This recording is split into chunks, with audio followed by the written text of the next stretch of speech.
Essa parada que eu sempre falo de que é possível, apesar de ser muito difícil, porque eu não gosto da ideia de que seja fácil. Eu falo que qualquer um que te falar que é fácil é um mentiroso. Por outro lado, qualquer um que te falar que é impossível é um sabotador de sonhos. Então, porque no Brasil nós somos criados com aquela ideia de que se até 40 você não conseguiu, você perdeu. Colocaram isso na nossa cabeça. Não, aqui é 40 anos, você não conseguiu, você tá fora do mercado, você perdeu. Você vai fazer o que der e tem que fazer o que der e ser grato por dar pra fazer aquilo. Siga a luta independente de quão complexo seja a caminhada, de qual é a sua idade, qual é a cor da sua pele, de quantas pessoas te apoiam, etc. Siga a sua caminhada porque é possível. É difícil pra caramba, mas é possível. Porque quem conseguiu, quem tá falando isso é um comum. Não é um cara extraordinário, é um cidadão comum de resultado extraordinário. Olhe pro resultado que é extraordinário, mas lembre-se sempre que é um cidadão comum, é um cara que até 40 anos de idade tinha água pra vender na praia. Então é possível. Seja complexo, seja fácil, seja mais ou menos complexo, é possível e é possível. E aí eu provei essa parada com a minha caminhada. Quando se nasce na condição que eu nasci,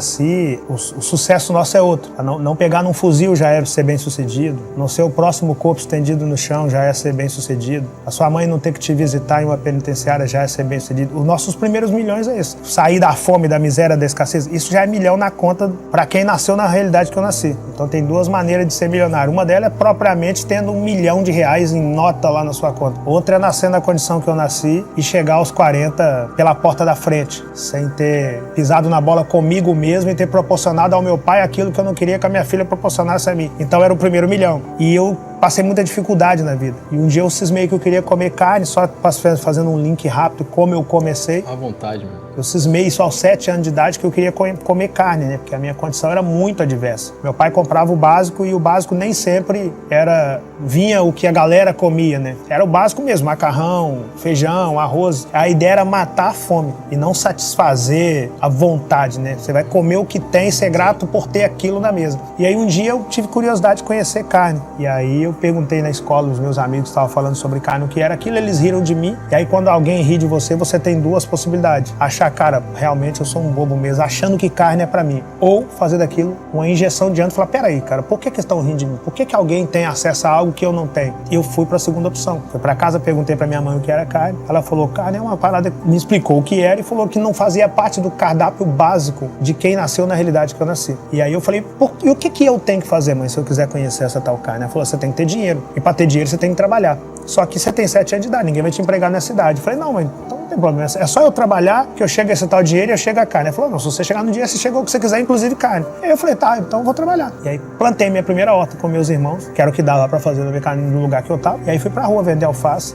Consegui comer meu primeiro pedaço de carne. Só que quando eu comi meu primeiro pedaço de carne, eu tinha lembrado que na minha rua tinha um cara que tinha um quichute. E aí eu percebi que se eu conseguia comprar carne, eu conseguia também comprar o quichute. Aí quando eu cheguei no quichute, eu vi que eu dava para comprar também a conga, que era acima do quichute. E eu comecei a entender que bastava eu ter um desejo e disposição para fazer qualquer coisa dentro de um viés de honestidade para alcançar aquele desejo. E eu descobri isso na venda aos 7 anos de idade. Não é que eu queria ser vendedor, eu queria comer carne. Só que quando eu consegui vender alface, couve e almeirão, o mundo me apresentou na tora a venda. E aí eu comi carne, eu calcei quichute, eu calcei a conga e aí eu descobri que a mágica era essa. Eu traço um objetivo e eu traço um planejamento para alcançar esse objetivo. E aí comecei a sonhar outras coisas, ter minha roupa própria, comprada nova, porque eu nasci numa realidade onde o meu irmão mais velho, a roupa era comprada para ele, depois a roupa passava para minha irmã, depois essa mesma roupa passava para mim e eu tinha que cuidar dessa roupa porque eu tinha mais 2 irmãos mais novos do que eu. Então, na realidade que eu nasci, a roupa vai trocando de pessoas dentro de casa. E aí eu comecei a vender. Pitanguifo, no lugar que eu nasci, em Minas. Eu sempre muito observador, falo pra caramba, né?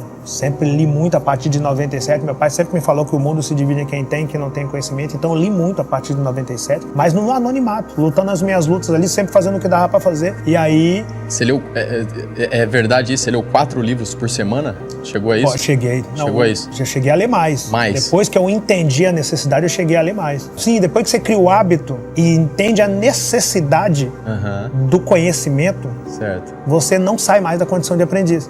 Então, o dia que eu entendi a necessidade real do conhecimento e eu vi que o meu tempo estava passando, eu falei, cara, eu tenho menos tempo para chegar. Eu vou ter que ter 10 vezes mais empenho. Aí, nessa época, eu cheguei a ler 4 livros por semana, porque eu tinha tinha que fazer mais. O empenho que eu tinha até naquele degrau não só me conduziria a resultado baseado naquele nível de empenho. Esforço mediano, resultado mediano. Esforço extraordinário, resultado extraordinário. Então eu dobrei meus esforços. Então no período que eu estava lendo 4 livros por semana, foi o período que eu entendi que eu tinha menos tempo e que eu precisava ter o mesmo conhecimento que os demais. Então tinha uma galera muito à minha frente e não adiantava reclamar que ela estava à minha frente, porque os caras tinham tido algum tipo de privilégio e eu não tinha tido esses privilégios. Eu entendi isso, falei, cara, nesse período eu preciso de esforçar mais do que esses caras para tentar alcançar o nível de conhecimento que esses caras têm. Porque se esses caras conseguem o resultado que eles conseguem com esse conhecimento, eu preciso ter esse conhecimento. Não era garantia que eu ia conseguir aquele resultado, mas se eu tivesse o mesmo conhecimento, eu me colocava em condição de igualdade para aquele jogo. Eu sempre usei o controle emocional ao meu favor. E por não desenvolver o controle das emoções, a galera não consegue suportar o caos. A galera não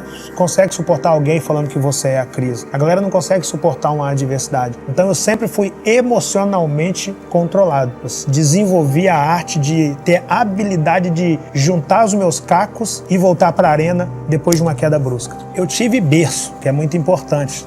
O meu pai, apesar de ser um cara que estudou pouquíssimo, estudou a 4ª série de grupo, ele é um cara muito emocionalmente controlado. E minha mãe quase morreu num derrame cerebral em 1985. E meu pai tinha, 30 e poucos anos quando isso aconteceu. Aí no leito ali do hospital, com a minha mãe com sangue derramando na cabeça, o médico virou pro meu pai.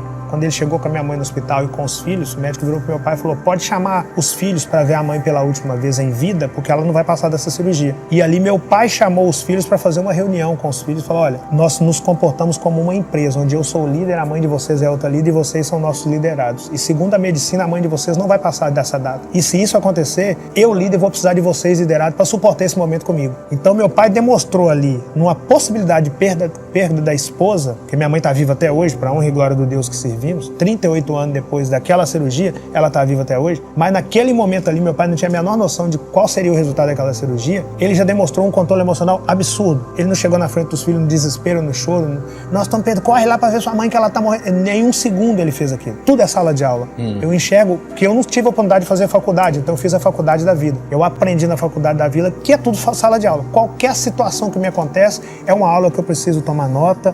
Isso aqui eu quero para minha vida, isso aqui eu não quero para minha vida, isso aqui eu descarto, isso aqui eu levo. Então eu sempre cuidei das minhas emoções no mesmo caos. Porque você imagina um garoto que encarou a fome, a miséria, a escassez e escolheu o livro ao invés de escolher o fuzil, já é gestão de emoção. Sim. Porque é mais rápido. No lugar onde eu nasci, o fuzil é muito exposto. No lugar onde eu fui criado, o tráfico é muito exposto. É muito sedutor a ideia. Eu nunca fui convidado ao tráfico por causa da minha postura. Eu costumo dizer que a sua postura determina até que convite que vão te fazer. Nunca me convidaram para fumar um cigarro de maconha, porque eu não dei esse espaço. Então é uma escolha difícil pra caramba? É, porque para desenvolver essa mentalidade que tudo é sala de aula, você tem que ter o cuidado que eu tive com a minha própria caminhada. Eu entendi que eu precisava ser o ator principal da minha própria caminhada. Eu não esperei alguma coisa acontecer para que eu acontecesse.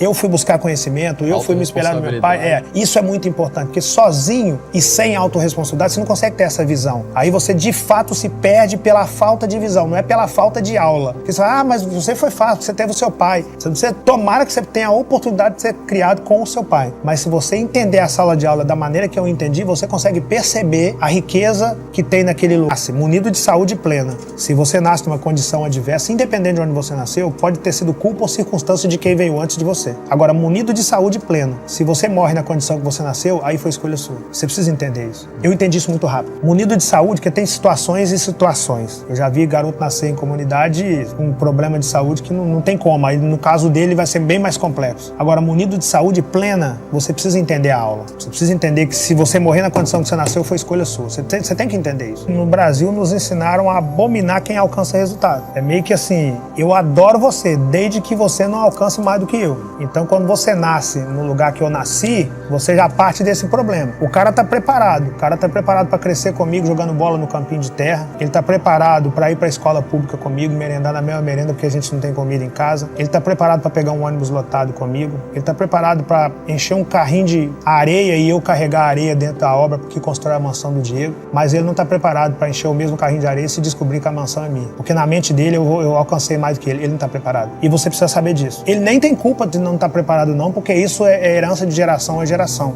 A vida aqui embaixo pode ser um caos, nada de justiça. ou quase nada de justiça, mas Deus, meu parceiro, se você plantar, você vai colher aquilo que você plantou. Na hora dele, na hora que for sua vez, ninguém toma o seu lugar. Não tem alguém que chega atrasado ou chega adiantado, é tudo no tempo dele. 1 Pedro capítulo 5, versículo 6, humilhar-vos, porém, debaixo da potente mão do Senhor Deus, para que no seu tempo ele venha exaltar. Então, se você tiver a fé que eu tenho e a lealdade que eu tenho para plantar aquilo que eu quero colher, você vai colher. Talvez você não colha na velocidade que você quer, mas você vai colher. Segundo, não esquecer de ser grato ao degrau que você está. Seja lá qual for a vida. Então eu preciso ser grato ao degrau que eu estou e estar de olho no próximo nível. Porque a vida ela tem uma precisão cirúrgica em punir o ingrato e deixar ele naquele degrau ou jogar ele escada abaixo. Se ele não é grato ao que ele tem, ele não é digno de ter mais do que aquilo. O partilhar. Eu costumo dizer que o doar desbloqueia o receber. A vida tem uma precisão cirúrgica em desbloquear o receber daquele que doa. Tente entender a sua família. Se ela tem alguém que sirva como referência para você, deixa essa pessoa saber que ela serve de referência como você, assim como eu deixo meu pai saber. Agora, se na sua família não tem ninguém que te serve como referência, seja essa pessoa. Para que a partir da sua pessoa, naquela família tenha alguém que sirva como referência. Não espera acontecer em algum lugar para que você olhe, não, seja referência. Eu costumo dizer isso. O seu sonho tem que ser estar entre os melhores do planeta. Aí você me fala, mas eu não consigo estar entre os melhores do planeta. Então tenta estar entre os melhores do seu país. É muito grande, não dá para mim. Tenta estar entre os melhores do seu estado. Não dá nos melhores da sua cidade, não dá os melhores do seu bairro, não dá o melhor da sua rua, não dá o melhor da sua casa, não dá. Então você tem que ser esse cara. Para que outras pessoas tenham você como referência, o que faltou para você. Ninguém teve milhão na sua família, a partir de você, tente ter milhão. Ninguém leu na sua família, leia a partir de você. Ninguém creu na sua família, creia a partir de você. A partir da sua pessoa é que o mundo muda, não é se mudou antes de você, tem que ser a partir de você. Outra coisa é brilho no olhar em tudo que você faz. Sim. E eu falo com a galera, se o seu olho não brilha, você não passa a verdade para quem tá te vendo. E se você não passa a verdade para quem tá te vendo, você não consegue vender e tudo é venda. Você tem que vender a habilidade de jogar bola, o médico tem que vender a habilidade de fazer uma cirurgia, o advogado tem que vender a habilidade de resolver uma causa, é tudo venda. E se você não tem brilho no olhar, você não consegue vender. Porque o cara que alcança resultado extraordinário não é o que vende mais, é o que suporta mais não. Se você não consegue suportar não, você não consegue alcançar o extraordinário. O jogo do extraordinário não tem a ver com sim. Então, suportar os nãos é um dos grandes segredos de quem alcança o extraordinário em qualquer área. E qualquer pessoa que alcançou o extraordinário fez isso vendendo. E as pessoas não percebem isso. No Brasil, se colocou na mente das pessoas que o vendedor é um cara que tentou de tudo na vida, deu errado em tudo e por isso ele trabalha com venda. E é mentira. Quem deu certo, vendeu para dar certo. E quem está trabalhando com venda, propriamente dito, vendendo uma camisa, uma caneca, uma caixa, uma água, ele está na profissão das profissões. A única que não vai envelhecer. Porque eu sempre falo que não é o que a vida faz com você, é o que você faz com o que a vida fez com você. Sim. Então, a soma dos limões que me jogaram, eu fui fazendo limonada. Não interessa se você vai na velocidade da asa da águia ou na lentidão do passo da tartaruga. A arca não vai fechar antes de você entrar. Se você tiver esse nível de fé, você vai seguir sua caminhada independente da velocidade do seu passo. Plantando e cultivando, até o dia da promessa se manifestar na sua vida. Não gira não, capota. O mundo não gira, capota. Voe, mas não perde a conexão com o lugar onde você veio, não. Começar é difícil, Diego, mas recomeçar é muito mais difícil que começar. Principalmente quando você joga a caixa de isopor fora. Porque no Brasil nós temos a ideia de que tem uma galera que acredita, é 1 em 1 milhão que consegue. Não vai acontecer todo dia. E o que eu falo com a galera é o seguinte, olha, primeiro não é verdade que é 1 em 1 milhão. Mas vamos imaginar que seja verdade, você tem que lutar para ser esse 1 desse milhão. E se no milhão que eu lutei, se eu fui o 1 desse milhão, no próximo milhão seja você. Não fica punindo ou tentando diminuir o mérito de eu ter conseguido, falando que é 1 em 1 milhão, porque senão você vai te tirar do jogo. O Rick já ganhou o jogo, é 1 em 1 milhão, foi ele. Não, eu fui o 1 no meu milhão, jogador. Então, se no próximo milhão seja você. Se não vai ser o milhão nesse próximo, no outro milhão seja você. Não perde a chance de ser esse 1 em 1 milhão. Agora, tem o comprometimento de falar, cara, no próximo milhão vai ser eu. Se for 1 milhão, sou eu. Se for 2 em 1 milhão, sou eu e mais 1. Se for 10 em 1 milhão, sou eu e mais 9. Mas eu vou ser um desses caras. Porque o dia que a galera entende que dá pra ser esse cara ou um desses caras, sim, você para de culpar o sucesso do outro, falando que é 1 em 1 milhão, que só conseguiu por causa do Flávio. Cara, eu consegui porque eu tive coragem de dar um tapa na mesa, porque é o que nós acabamos de falar do Flávio. O Flávio é um cara muito importante na minha caminhada, mas pro Flávio me ver, eu tive que dar um tapa na mesa. Sim. Se eu não dou um tapa na mesa, o Flávio ia passar uma vida sem me ver. Claro, com certeza. Então, pode sim ter muito do Flávio na minha caminhada, mas se eu não dou meu tapa, eu não chego. Então dá o seu tapa na mesa aí, esteja preparado pro que virá depois do seu tapa na mesa.